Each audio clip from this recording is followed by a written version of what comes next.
My name is Alexander MacDonald Haynes, and I am a historian and a journalist. A Future Without Brutality was a photo taken during a Lunch with You protest in central Hong Kong. And the Lunch with You protest movement was a movement started shortly after the siege of the Hong Kong Polytechnic University had begun, where students were still stuck inside of the university.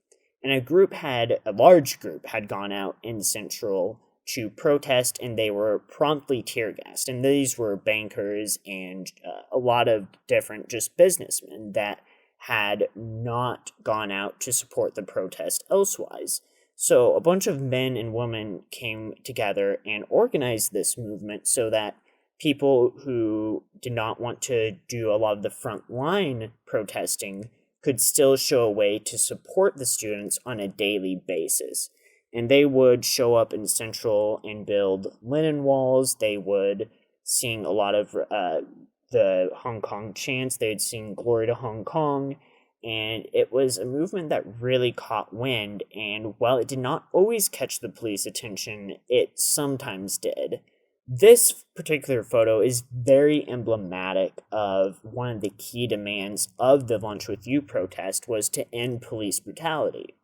And this was a lot of the older generation who was still working, but they did not feel safe going to the front lines. So this was their time to advocate for the end of police brutality and to let the Hong Kong police know that we, too, have a voice to opine for the end of police brutality in Hong Kong. What did I take away from my time in Hong Kong?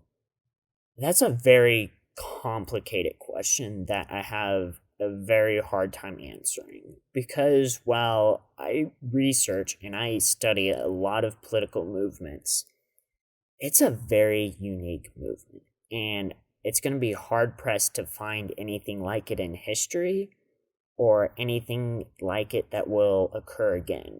It brought together a wide group of people who they did not all agree on politics. They did not all agree on how you should live your life. But they all agreed that you should have that opinion freely and that democracy should be the way of the law in Hong Kong. They all agreed that everybody should have more freedom from the social restrictions that are in place in Hong Kong. They all had the opinion that you should be free from police brutality. And it was very heartbreaking was the end. It's very hard to put a end on my final thoughts without going that what is happening in Hong Kong is a tragedy and is heartbreaking. It is an example of a group of people who, in today's day and age and in a digital age where we don't often get together to have a conversation, a bunch of people came together to learn about one another and to care about one another, mostly no matter what you believed, as long as you wanted to support democracy and support freedom from oppression, social, politically, police-wise. And it was a very special movement, and I hope we go forward with that in mind and don't let this just become a historical footnote, or even worse, that we take this and we use it for our own purposes to prove some political point.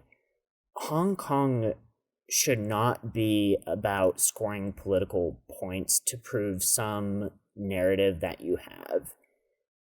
It was a special movement with special people, and the ending is really utter tragedy, but it should be remembered for the people who made that, and I think that can be an inspiration to other cultures and other societies who are living under brutality, who live under autocracy, and who do not have the freedom to protest and speak out.